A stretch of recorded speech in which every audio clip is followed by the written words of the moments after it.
Students, आज हम पढ़ेंगे सिस्टिक फिब्रोसिस के बारे में, जिसे सीएफ भी कहा जाता है। सीएफ की अगर हम बात करें कि ये क्या है, तो ये एक जेनेटिक डिजीज है, यानी कि एक विरासती बीमारी है। और ये डिजीज जो है, इसकी वजह से होता है क्या है कि ये हमारे जो लंग्स हैं, जो हमारे फेफड़े हैं, सबसे ज्यादा वो अफेक्ट होते हैं। और इसके अलावा जो लंग्स के साथ एडजेसेंट में जो ऑर्गन्स मौजूद होते हैं, जैसे कि पेंक्रियाज, लीवर, किडनी और इंटेस्टाइन, यानी कि हमारे गुर्दे और आंतें वगैरह और जिगर, वो भी इसकी वजह से अफेक्ट होते हैं। यहाँ पे ये जो आप अपने सामने डायग्राम देख रहे हैं, इसमें ये लंग्स की डायग्राम दिखाई गई है। और ये वाला जो पार्ट है, ये ट्रेकिया है, यानी कि ये हमारी सांस की नाली है, जिसके जरिए जब हम सांस लेते हैं, जब हम ब्रीथिंग करते हैं और हवा को अपने अंदर लेके जाते हैं, तो वो ट्रेकिया के जरिए हमारी बॉडी जो है वो उसे लंग्स तक लेके जाती है। अब यहाँ पे अगर आप देखें तो इस साइड पे जो है ये नॉर्मल और जो है सिस्टिक फिब्रोसिस से रिलेटेड एयरवेज दिखाए गए हैं, यानी कि जब हम सांस ले रहे होते हैं और जब वो सांस लेने के दौरान जब हम ऑक्सीजन लेके जाते हैं, तो वो इस तरीके से एयरवेज में से गुजरती है। अब यहाँ पे अगर हम देखें तो यहाँ पे नॉर्मल एयरवे दिखाए गए हैं। नॉर्मल एयरवेज में आप देख सकते हैं यहाँ पे जो है वो स्पेस मौजूद है, खाली जगह मौजूद है। और यहाँ पे साइड पे जो है यहाँ पे थिन लेयर मौजूद होती है म्यूकस की। और ये म्यूकस क्या करता है, ये मॉइस्चर प्रोवाइड करता है। और ये थिन लेयर होती है म्यूकस की, और हल्का हल्का मॉइस्चर जब प्रोवाइड करता रहता है, तो एयर जो है वो ज्यादा इजीली पास होती है। लेकिन जब डिजीज होती है सिस्टिक फिब्रोसिस की, तो उस वक्त क्या होता है कि ये जो म्यूकस होता है, यहाँ पे आप देख सकते हैं कि ये पहले जो था ये बिल्कुल थिन सा यहाँ पे लेयर बनी हुई थी, लेकिन इस डायग्राम में इन्होंने इसको थोड़ा सा बड़ा कर दिया, थोड़ा सा मोटा कर दिया है। तो ये जो म्यूकस की लेयर होती है, ये थिक हो जाती है। और जब ये थिक हो जाती है, तो थिकनेस की वजह से ये क्या हो जाती है, ये स्टिकी हो जाती है। और जब ये स्टिकी हो जाती है, तो ये म्यूकस जो है ये ब्लड के अंदर भी शामिल होने लग जाता है।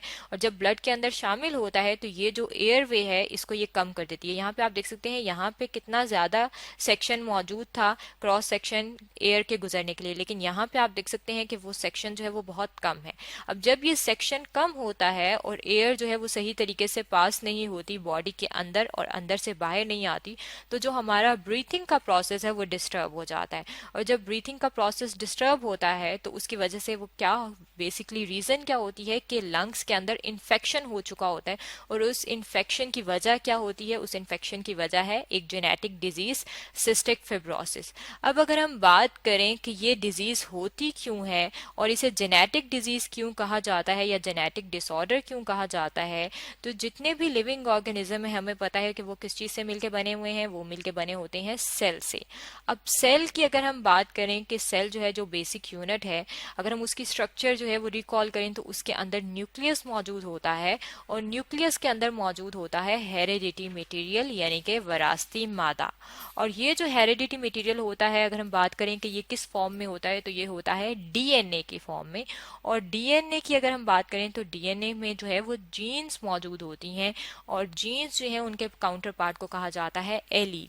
और ये जीन्स अगर हम बात करें कि ये मौजूद कहाँ पे होती हैं, तो जीन्स मौजूद होती हैं क्रोमोसोम्स के ऊपर। अब जीन्स जब क्रोमोसोम्स के ऊपर मौजूद होती हैं, तो हम कहते हैं कि जीन्स जो है वो सबसे छोटा यूनिट है वरासत का, यानी कि जो हेरिडिटी का जो सबसे स्मॉलेस्ट यूनिट है वो है जीन्स। अब जब ये जीन्स डिफेक्टिव हो जाती हैं और एबनॉर्मल हो जाती हैं, तो उसकी वजह से होती हैं जेनेटिक डिजीजेस। और सिस्टिक फिब्रोसिस जो है वो भी एक जेनेटिक डिजीज है। इसका मतलब है कि सिस्टिक फिब्रोसिस के लिए भी एक जीन मौजूद है।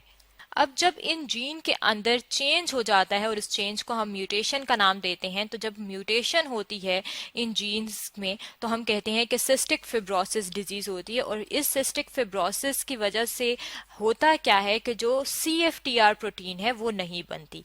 CFTR प्रोटीन की अगर हम बात करें कि क्या है और इसकी एब्रिविएशन क्या है, तो इसे कहा जाता है cystic fibrosis transmembrane conductance regulator.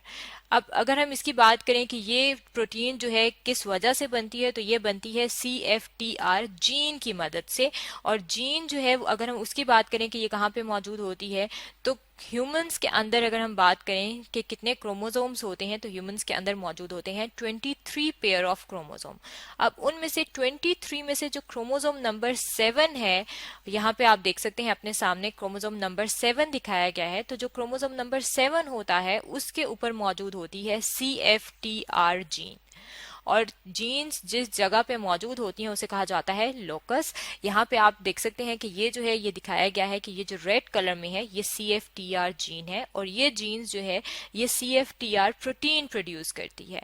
अब होता क्या है कि ये प्रोटीन जब प्रोड्यूस होती है तो ये बॉडी के अंदर करती क्या है कि ये हमारी बॉडी के अंदर कंट्रोल करती है हमारे जिस्म में मौजूद जो सॉल्ट और वाटर होता है उसकी मूवमेंट को, यानी कि जो सेल्स हैं, सेल्स के अंदर वाटर और सॉल्ट जो है वो कंटिन्यूसली इन एंड आउट जो है वो मूव कर रहे होते हैं, और इनकी ये जो मूवमेंट है उसे कौन सी चीज कंट्रोल कर रही होती है, CFTR प्रोटीन कंट्रोल कर रही होती है, और वो प्रोटीन बनती है CFTR जीन से।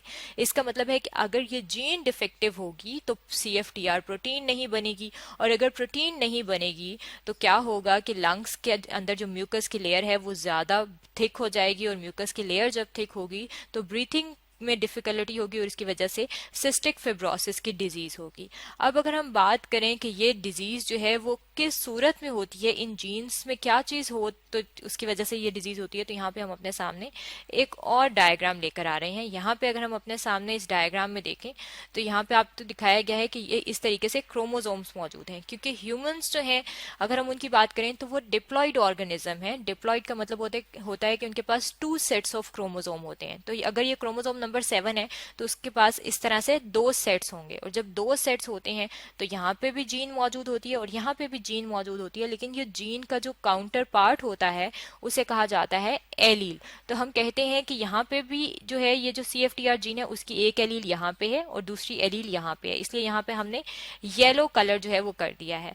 अब जो नॉर्मल फंक्शनिंग होता है अगर हम उसकी बात करें तो उसमें होता क्या है कि जो CFTR जीन है उनकी जो दोनों एलील्स होती हैं वो हेल्दी होती हैं, वो नॉर्मल होती हैं, या फिर अगर उनमें से कोई सी एक जो है वो भी अगर हम कहें कि एक एलील जो है यानी कि जो एक काउंटर पार्ट है जीन का अगर वो ठीक हो, हेल्दी हो, तब भी जो डिजीज है सिस्टिक फिब्रोसिस नहीं होती। लेकिन अगर एलील दोनों एलील जो हैं वो फंक्शन ना करें, और जब वो फंक्शन ना करें तो उसकी वजह से प्रोटीन ना बने, तो फिर जो है वो कौन सी डिजीज होती है, फिर होती है सिस्टिक फिब्रोसिस की डिजीज। तो इसका मतलब है कि ये जो सिस्टिक फिब्रोसिस है ये क्या है, ये एक जेनेटिक डिसऑर्डर है या फिर एक जेनेटिक डिजीज है, क्योंकि इन्हें जीन्स कंट्रोल कर रही हैं, और इसकी वजह से होता क्या है कि ये हमारा जो लंग्स का या जो हमारा रेस्पिरेटरी सिस्टम है वो अफेक्ट होता है। तो स्टूडेंट्स आज हमने पढ़ा है सिस्टिक फिब्रोसिस के बारे में।